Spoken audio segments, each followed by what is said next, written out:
Alo, Trà Vinh xin chào các bạn. Hôm nay thì mình sẽ nấu chè kiểm nha. Một món chè bình dân của người miền Tây, kết hợp cùng với các nguyên liệu đơn giản nè, nhưng mà mình cho ra cái món chè cực kỳ ngon luôn á.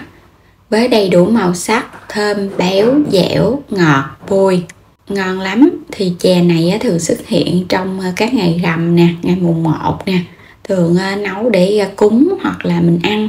Bây giờ thì mời các bạn mình cùng vào bếp để thực hiện nha. Ở đây thì mình chuẩn bị đầu tiên là khoai lang. Khoai lang thì các bạn dùng cái loại nào cũng được ha. Mình có tiếp nữa là bí đỏ.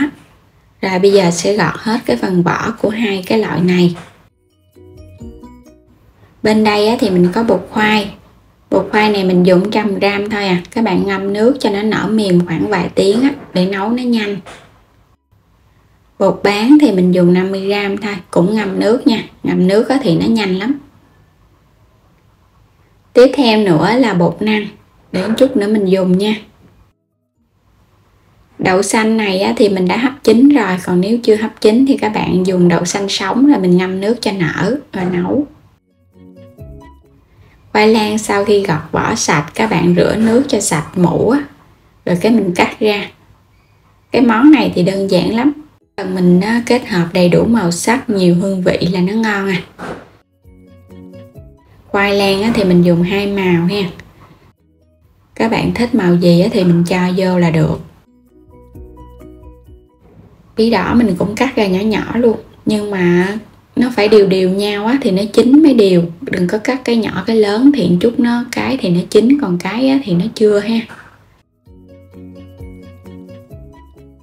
Xong rồi mình để qua một bên. Bây giờ bắt cái nồi nước sôi lên, mình sẽ cho bí đỏ vô trước. Nước này mình dùng 1,5 lít. Bí đỏ cái mình cho vô xong mình để khoảng 1 phút thôi. Vớt lên cho nó ra cái thau. Mình sẽ phủ thêm bột năng Rồi bây giờ sẽ cho bột khoai vô mình nấu trước. Cái nào lâu chín thì mình cho vô trước ha. Rồi tiếp theo là tới khoai lang nè, cũng cho vô luôn.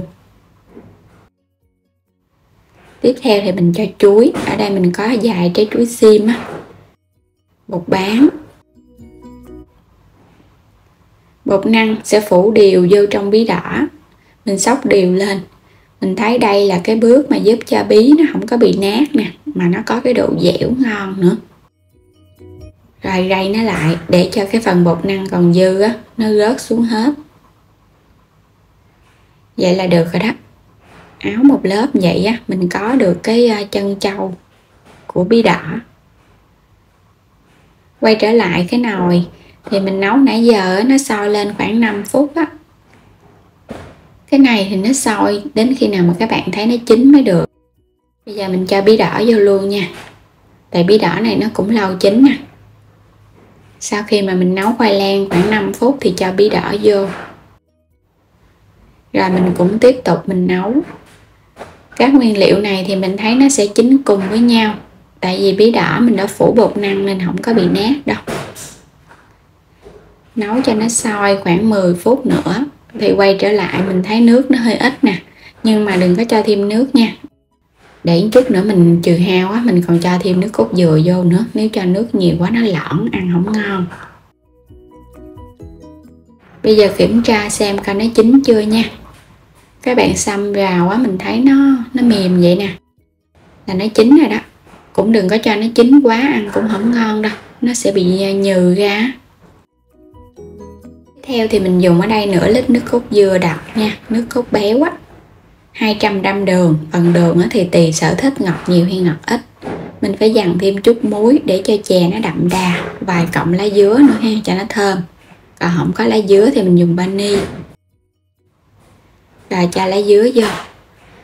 Rồi các bạn cho đậu xanh đã chín vô. Mình hấp trước để cho đậu xanh của mình nó còn nguyên. Tiếp theo thì hãy cho nước cốt dừa vô sau.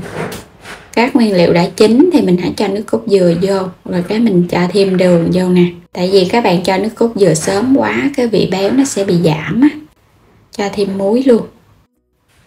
Đó, cái nồi kiểm của mình ngon ha. Bỏ ra ít phút thôi Cái cách nấu kiểm này mình thấy không có cầu kỳ. mà nó ngon. Còn nếu mà thích ăn thêm mít á, các bạn xé mít nhỏ nhỏ mình cho vô. Khi mà để nó nguội bớt thì nó sẽ sánh hơn chút. Cái độ sệt vậy là nó vừa ăn rồi nè. Đừng có đặc quá thì cũng không ngon, mà nếu lỏng quá thì cái nước nó giảm béo. Mình sẽ múc ra. Kiểm đơn giản nhưng mà ăn ngon lắm. Mình nấu cái độ ngọt cũng vừa hả các bạn, không có quá gắt đâu. Nếu các bạn thích ngọt nhiều thì có thể tăng thêm. Hấp dẫn ha, đầy đủ màu sắc luôn. Chè kiểm, một trong những món chè dân dã của người miền Tây mà ăn cực kỳ ngon. Món chè kiểm này á, hồi xưa thường xuất hiện ở trong đám giỗ nè, hoặc là những cái ngày rằm lớn á, mình nấu để cúng rằm. Có độ sánh sệt vừa phải. Nhưng hôm nay mình có thêm một cái bí quyết mới, đó chính là mình kết hợp bột năng với bí đỏ, giúp cho bí đỏ không có bị nát mà mình ăn nó ngon nữa. Dẻo lắm các bạn.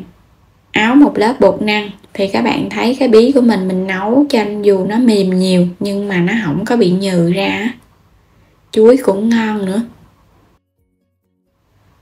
Chuối này thì chuối hơi chín mùi cho nên là nấu nó ngon. Nhìn ngon ha, béo thơm và độ ngọt cũng vừa.